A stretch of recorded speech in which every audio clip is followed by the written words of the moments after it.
Hello friend, नैतिक IAS academy आप सभी का स्वागत करता है। आज का हमारा क्लास बीए फर्स्ट सेमेस्टर का परीक्षा उपयोगी महत्वपूर्ण प्रश्नों के उत्तर को लेकर है। आइए हम लोग कुछ खास प्रश्नों के उत्तर को देखते हैं।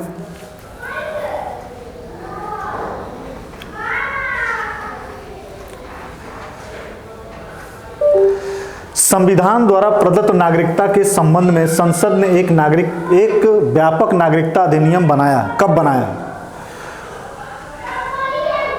नागरिकता के संबंध में कानून बनाने की एकमात्र शक्ति संसद को दिया गया और संसद ने इस शक्ति का प्रयोग करके प्रथम बार 1955 में नागरिकता संबंधी अधिनियम को बनाया।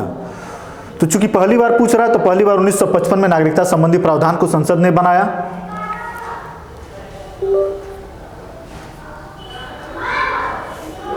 भारतीय संविधान के अंतर्गत भारत के नागरिकों को कौन कौन से अधिकार प्राप्त हैं जो गैर नागरिकों को प्राप्त नहीं है? भारतीय संविधान में जो मौलिक अधिकार है ये मानवता के आधार पे प्लस राष्ट्रीयता के आधार पे मौलिक अधिकारों को दिया गया है।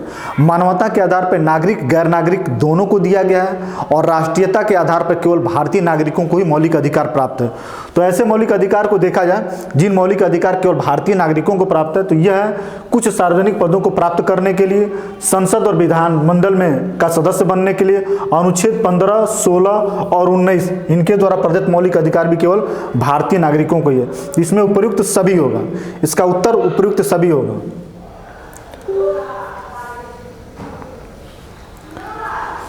भारतीय संविधान में नागरिकता के प्रावधान कब लागू हुए हैं? भारतीय संविधान में नागरिकता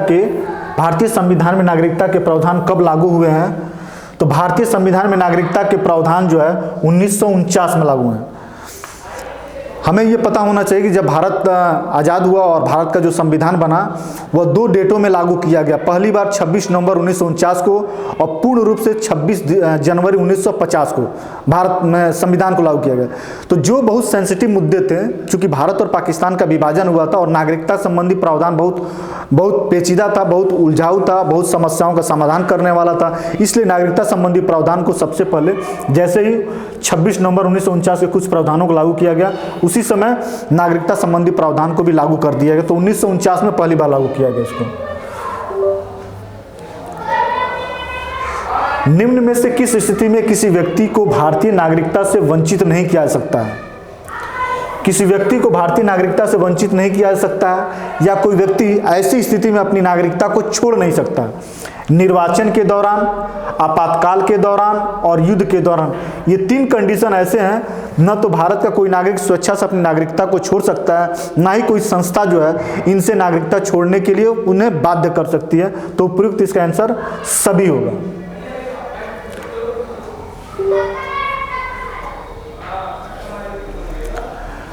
भारत में एकल नागरिकता की अवधारणा अपनाई गई है। भारत में एकल नागरिकता की अवधारणा अपनाई गई है कहां से?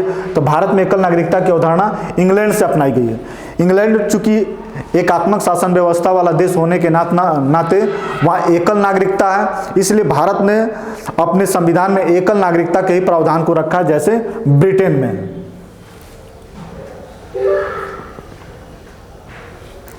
भारतीय संविधान के किस अनुच्छेद के तहत संसद को भविष्य में नागरिकता के संबंध में कानून बनाने का अधिकार प्रदान किया गया? तो संसद को नागरिकता संबंधी कानून बनाने का अधिकार दिया गया ये संविधान के अनुच्छेद 11 में। ठीक है, हमें यह पता होना चाहिए कि संविधान के भाग 2 और अनुच्छेद 5 से लेकर 11 तक नागरिकता संबंधी प्रावधानों का उल्लेख है। नागरिकता संबंधी प्रावधानों का उल्लेख है।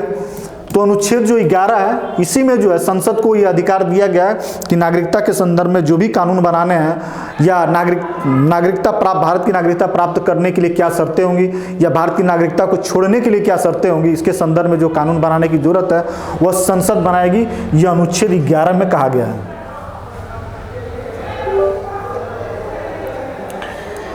पाकिस्तान से आकर भारत में नागरिकता प्राप्त करने संबंधी प्रावधान का वर्णन निम्नलिखित में से किस अनुच्छेद में वर्णित किया गया? तो भारत की जो नागरिकता है उसको 26 नवंबर 1949 को ही सेंसिटिव मुद्दा समझते हुए लागू कर दिया गया था। कारण यह था कुछ समय भारत और पाकिस्तान का विभाजन हुआ था। तो भारत और पाकिस्तान में विभाजन के दौरान सबसे बड़ी समस्या यह थी कि किन लोगों को नागरिक माना जाए और किन लोगों को नागरिक नहीं माना जाए, यह बहुत बड़ी समस्या थी। तो अनुच्छेद 6 के तहत यह व्यवस्था किया गया कि जो लोग पाकिस्तान में चले गए, भूभाग के बंटवारा के दौरान पाकिस्तान में चला गया वह हिस्सा, लेकिन वहाँ रहने वाले जो लोग यदि भारत की नागरिकता चाहते हैं और वहाँ से आकर भारत की नागरिकता चाहते हैं तो उनको जो है अनुच्छेद 6 के तहत प्रावधान किया गया।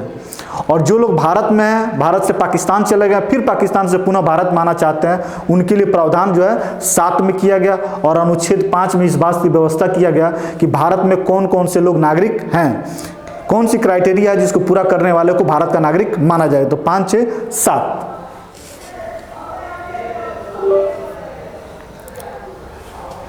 एक व्यक्ति नागरिकता के अधिकार कैसे खो सकता है?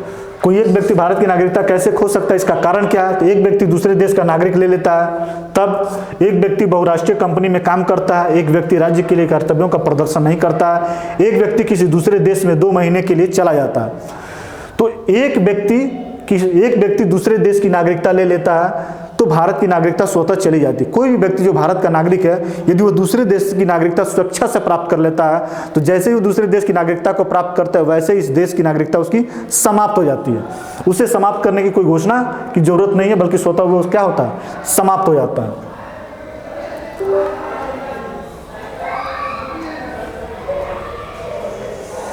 नागरिकता प्राप्त करने के लिए शर्तें निर्धारित करने वाला सक्षम निकाय कौन सा है? नागरिकता प्राप्त करने के लिए शर्तें निर्धारित करने वाला सक्षम निकाय कौन सा है? राष्ट्रपति, संसद और विधानसभाएं? नहीं, संसद। नागरिकता प्राप्त करने या नागरिकता समाप्त करने संबंधी जो शर्तें निर्धारित करने की शक्ति है वह संसद को दिया गया है। संविधान के अनुच्छेद 11 के तहत दिया गया है। इसका आंसर होगा संसद।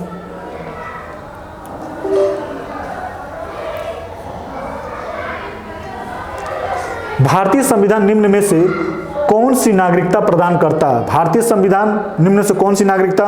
दोहरी नागरिकता नहीं, एकल नागरिकता तो यही होगा। भारत में इंग्लैंड के समान एक हरी नागरिकता का प्रावधान किया गया है।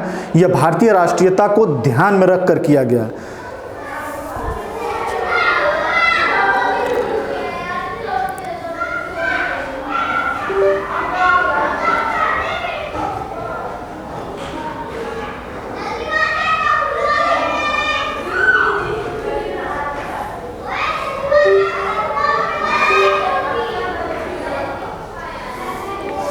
भारतीय संविधान में किस संशोधन के परिणाम स्वरूप संपत्ति के अधिकार को मौलिक अधिकार से हटा दिया गया? हमें इस बात का पता होना चाहिए कि जब भारत का संविधान बना तो मूल संविधान में कुल मूल अधिकारों की संख्या 7 थी, लेकिन 44वें संविधान संशोधन 1978 के द्वारा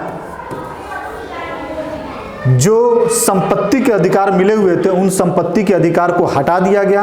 अब मूल अधिकार से संपत्ति के अधिकार को हटाकर कानूनी अधिकार बना दिया गया। तो 44वें संविधान संशोधन 1978 द्वारा संपत्ति के अधिकार को हटा दिया गया।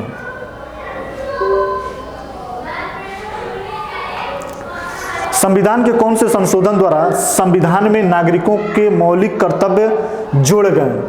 संविधान के कौन से संशोधन द्वारा संविधान में नागरिकों के मौलिक कर्तव्य जोड़े गए? मौलिक कर्तव्य, चूंकि भारतीय संविधान में मौलिक कर्तव्य का प्रावधान नहीं था, मौलिक अधिकार तो जनता को दिए गए थे, लेकिन इस मौलिक अधिकार के बदले जनता से मौलिक कर्तव्य की अपेक्षा नहीं रखी गई थी संविधान बनाते समय। इस चीज़ को बाद में जरूरत महसूस किया गया कि जब व्यक्ति यहाँ के देश के नागरिकों को मौलिक अधिकार प्राप्त है तो यह मौलिक अधिकार तभी तक प्रासंगिक प्रतीत होता जब उनके कुछ कर्तव्य निर्धारित हों।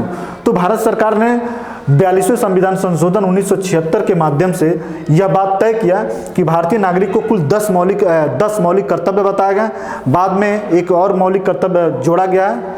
अब इस समय वर्तमान में मौलिक कर्तव्यों की संख्या कुल 11 हो गई है।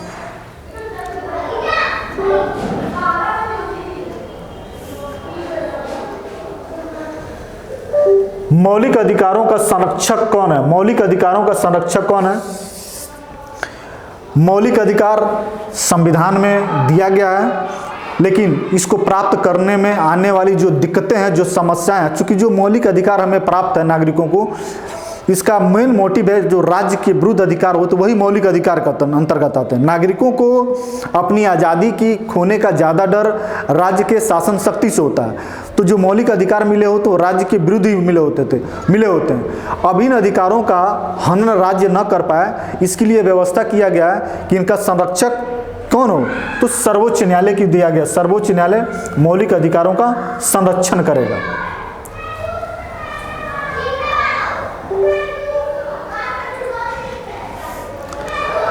भारतीय संविधान में स्वतंत्रता का अधिकार, भारतीय संविधान में स्वतंत्रता का अधिकार किस अनुच्छेद में वर्णित किया गया? भारतीय संविधान में स्वतंत्रता का अधिकार किस अनुच्छेद में वर्णित किया गया है?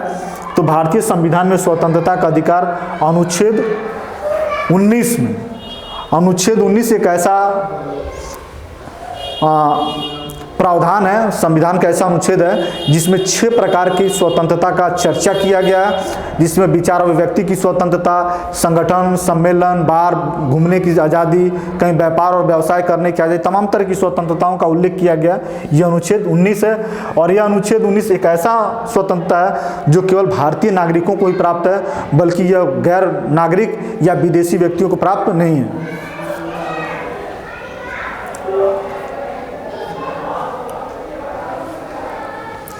संकट काल में नागरिकों को के मौलिक अधिकार हैं। जब संकट काल, चूंकि हमें ये पता है कि भारतीय संविधान जब लागू हैं तो 2 स्थितियों की चर्चा की गई, एक सामान्य स्थिति, एक संकट काल। तो सामान्य स्थिति में जो संविधान के प्रावधान है वो सामान्य स्थिति से चलते ही रहेंगे, लेकिन जैसे ही संकट काल की स्थिति आती है, देश के सामने बहुत बड़ा संकट आ जाता है, वैसी स्थिति में हम संविधान के जो प्रावधान हैं जिसके तहत जो व्यवस्थाएं चलाई जा रही हैं इसकी अपेक्षा हम नहीं कर सकते हैं। उस संकट काल से निपटने के लिए एक विशेष अवस्था की जरूरत होती है, जिसके कारण जो नागरिकों को मौलिक अधिकार प्राप्त होता है उस मौलिक अधिकारों को भी स्थगित करने का प्रावधान है। तो संकट काल में जो मौलिक अधिकार हैं वह उनको स्थगित करने के लिए, स्थिति से निपटने के लिए ये अधिकार जो राष्ट्रपति को दिया गया, तो राष्ट्रपति की इच्छा पर निर्भर करता है। जो मौलिक अधिकार जनता को या भारतीय नागरिकों को जो मौलिक अधिकार प्राप्त हैं, यदि संकट काल की स्थिति घोषणा की जाती है तो वह स्थिति में कौन से मौलिक अधिकार जनता को मिलेंगे, कौन से मौलिक अधिकार जनता को नहीं मिलेंगे, ये बात राष्ट्रपति के विवेक पर निर्भर करता है। राष्ट्रपति जिस भी मौलिक अधिकार को चाहेगा उस मौलिक अधिकार को रोक सकता है और जो मौलिक अधिकार देना चाहता है तो दे सकता है। लेकिन अब इसमें भी राष्ट्रपति के इस अधिकार में एक बाध्यकारी व्यवस्था यह कर दिया गया है कि अनुच्छेद 20 और 21 के तहत जो अधिकार नागरिकों को प्राप्त है वह किसी भी स्थिति में स्थगित या समाप्त नहीं किया सकता। बाकी सारे मूल अधिकार राष्ट्रपति चाहे तो उसको क्या कर सकता है, हटा सकता है और समाप्त कर सकता है संकट काल की स्थिति में।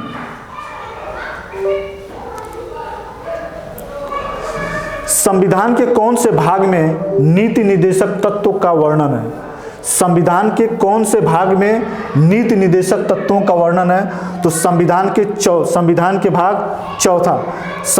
भाग चौथे में नीति निर्देशक तत्वों का वर्णन है। ठीक है, चौथे में वर्णन है।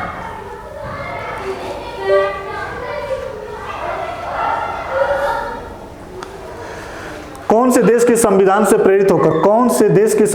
प्रेरित होकर भारतीय संविधान में नीति निर्देशक तत्वों का समावेश किया गया है?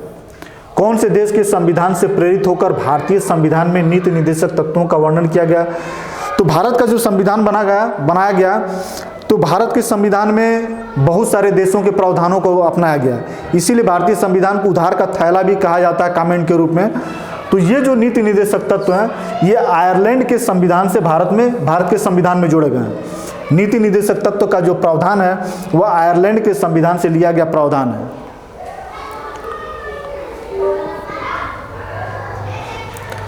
राजनीति निर्देशक तत्व का उद्देश्य क्या है? जो संविधान के भाग चौथे में नीति निर्देशक तत्व का वर्णन किया गया उसका मेन मोटिव या मेन उद्देश्य क्या है? साम्यवादी राज्य की स्थापना करना नहीं, पूंजीवादी राज्य की स्थापना नहीं, अध्यक्षात्मक नहीं, बल्कि लोक कल्याणकारी राज्य की स्थापना करना ही नीति निर्देशक तत्व का क्या है, महत्वपूर्ण उद्देश्य है। जितनी आर्थिक नीतियां हैं, आर्थिक कार्यक्रम हैं, वह ज़्यादा से ज़्यादा इसी नीति निर्देशक तत्वों में ही वर्णन किया गया। अब इसकी इन प्रावधानों को लागू करके राज्य या भारत क्या कर सकता है, लोक कल्याणकारी राज्य की स्थापना कर सकता है। और लोक कल्याणकारी राज्य की स्थापना की जो चर्चा है अनुच्छेद 38 में किया गया, नीति निर्देशक तत्व का अनुच्छेद 38 में किया गया। संविधान संशोधन की प्रक्रिया, संविधान संशोधन की प्रक्रिया का प्रारूप किस देश से लिया गया है? तो संविधान में संशोधन करने की जो प्रक्रिया है वह अनुच्छेद 368 में इस प्रक्रिया का उल्लेख किया गया और यह प्रक्रिया जो है दक्षिण अफ्रीका के संविधान से लिया गया। ठीक है, इन 20 प्रश्नों के साथ हमारा प्रश्न उत्तर देने का जो क्रम है वह समाप्त होता है। फिर हम लोग अगले वीडियो में नए प्रश्नों के साथ आपके सामने उपस्थित होंगे। धन्यवाद।